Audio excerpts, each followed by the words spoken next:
tornam-se adultas. O mesmo acontece com as plantas. Plantando-se uma pequena semente, ela germina, formando um broto. A seguir saem 2 folhinhas, e depois das folhas propriamente ditas, o caule se desenvolve. Os galhos se expandem, até que a planta se torna uma enorme árvore. Esta é a verdade.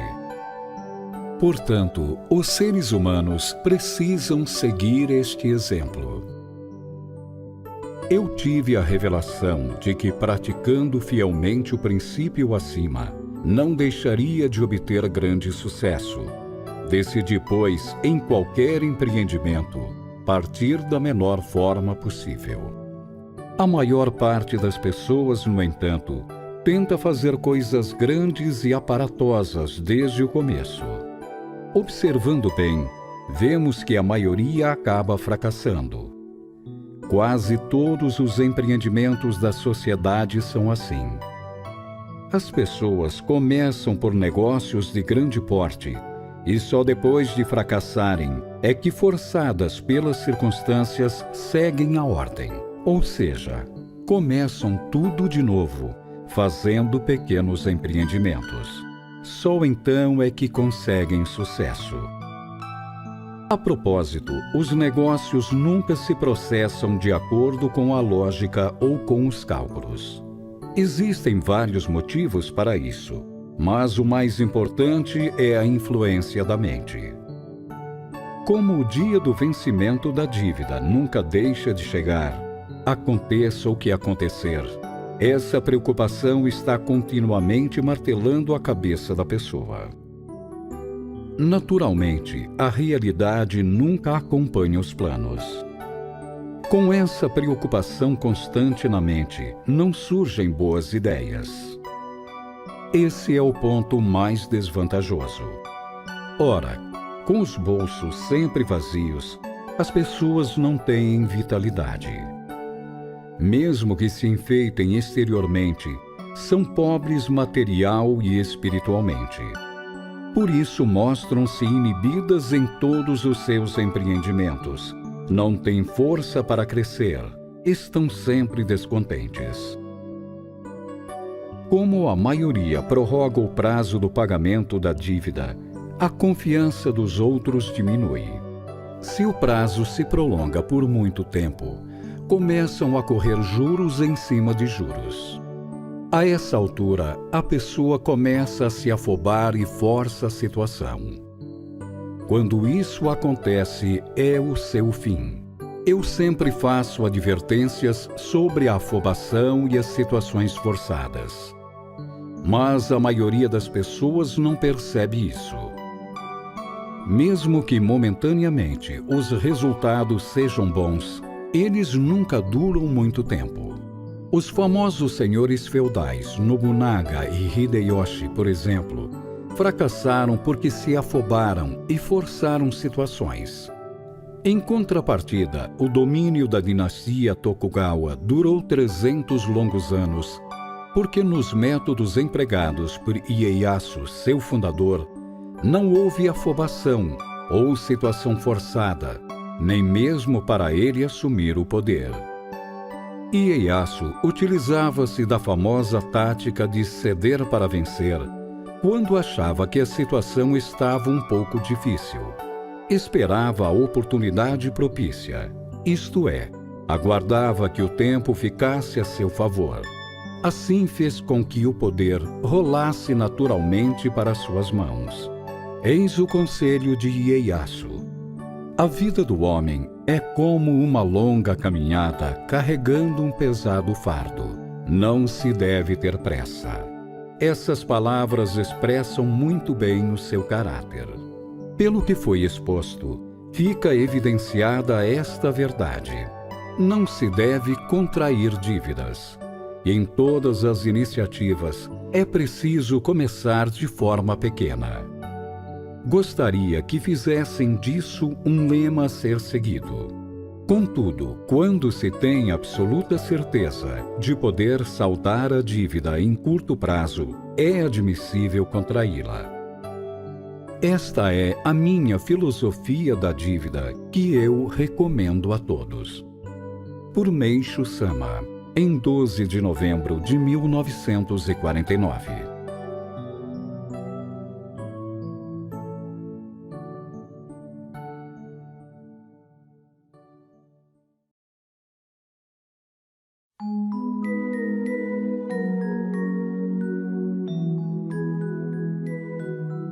Dinheiro mal ganho, dinheiro mal gasto.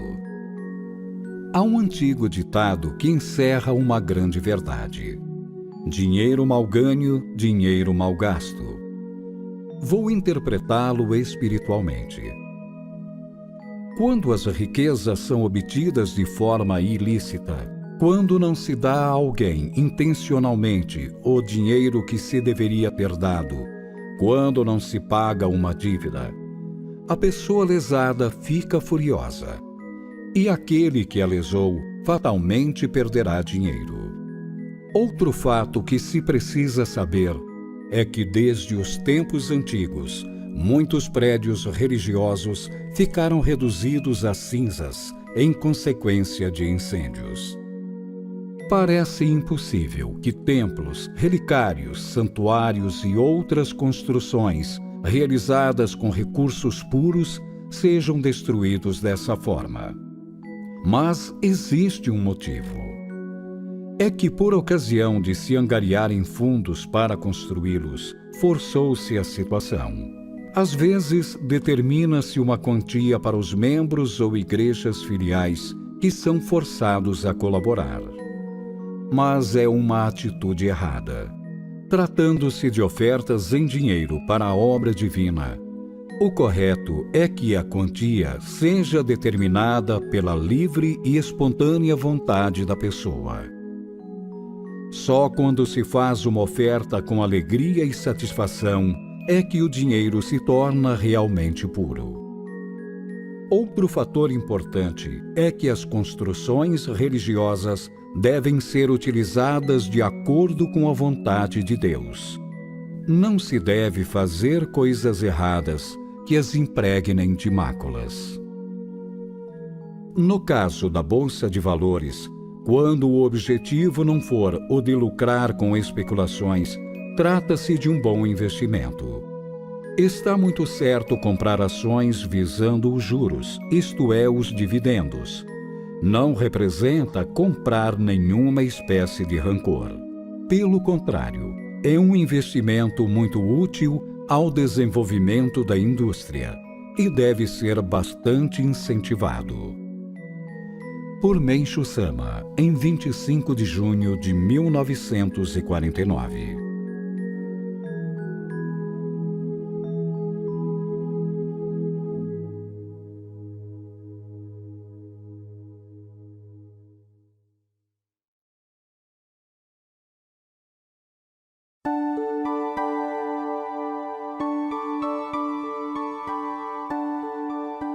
O dinheiro deve ser usado de maneira correta. De nada adianta ganhar dinheiro e deixar guardado ou gastar em futilidades. Neste caso, ao contrário, o dinheiro acaba se transformando em algo prejudicial. É preciso usá-lo de maneira correta.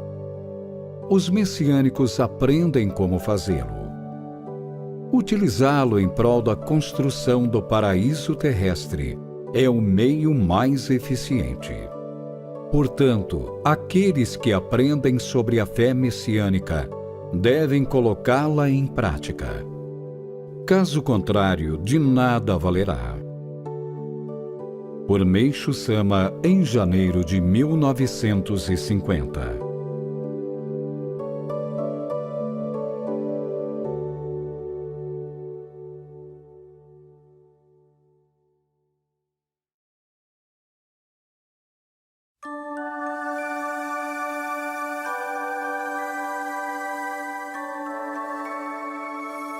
Libertação.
a capacidade de correto discernimento, a qual aumenta na medida em que diminuem as máculas do espírito.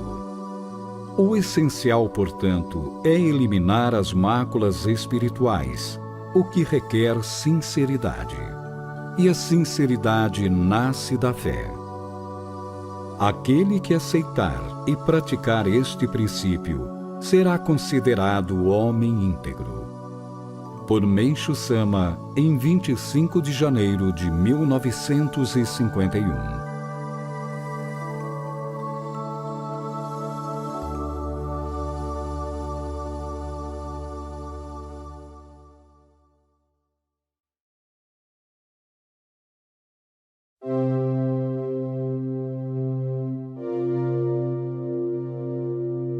Aura. O corpo espiritual do homem possui a mesma forma do corpo carnal. A única diferença é que no corpo espiritual existe aquilo que denominamos aura. O corpo espiritual irradia incessantemente uma espécie de ondas de luz. É como se fosse a veste do corpo espiritual. Sua cor é geralmente branca, porém, conforme a pessoa, poderá ser amarelada ou roxa. Também há diferença de largura. Normalmente tem cerca de 3 centímetros, mas no enfermo é fina. À medida que a enfermidade se agrava, a aura vai afinando cada vez mais e na hora da morte desaparece. Nas pessoas saudáveis, ao contrário, ela é larga. Essa largura torna-se ainda maior nos virtuosos, cujas ondas de luz também são mais fortes. Nos heróis, a aura é mais larga do que nas pessoas comuns. Nas personalidades ilustres do mundo, é ainda mais, sendo extraordinariamente larga nos homens santos. Entretanto, a largura da aura não é fixa. Varia constantemente de acordo com os pensamentos e atos da pessoa. Quando esta pratica ações virtuosas baseada na justiça, sua aura é larga, em caso contrário é fina. A largura da aura tem relação direta com o destino do homem. Quanto mais larga ela for, mais feliz ele será. Os que têm aura larga são mais calorosos, causam uma boa impressão e atraem muitas pessoas, porque as envolvem com sua aura. Ao contrário, aqueles cuja aura é fina, causam uma impressão de frieza, desagrado e tristeza, e temos pouca vontade de permanecer em sua companhia. Em face do que dissemos, o esforço para aumentar a largura da aura é a fonte da felicidade. Mas de que forma devemos agir? Já sabemos que todos os pensamentos e atos humanos se subordinam ao bem ou ao mal. A largura da aura também é proporcional à soma do bem ou do mal. Isto significa que na ocasião em que a pessoa pensa ou pratica o bem, surge-lhe o sentimento de satisfação na consciência, o qual se transforma em luz e soma-se ao seu corpo espiritual, aumentando-lhe assim a luminosidade. Ao contrário, o mal transforma-se em máculas, que também se acrescentam às já existentes no corpo espiritual da pessoa. Ao mesmo tempo, quando se faz o bem, a gratidão do beneficiado torna-se luz, e esta, através do elo espiritual, é transmitida para o praticante do bem, aumentando-lhe consequentemente a luz. Em contraposição, pensamentos de vingança, ódio, inveja, etc., transformam-se em máculas, que são transmitidas a outra pessoa pelo elo espiritual, somando-se às que ela já possui. Sendo assim, é importante que o homem pratique o bem, alegre o próximo e dele jamais receba pensamentos como os que mencionamos. Quanto mais fina é a aura, mais sujeita está a pessoa à infelicidade e desastres.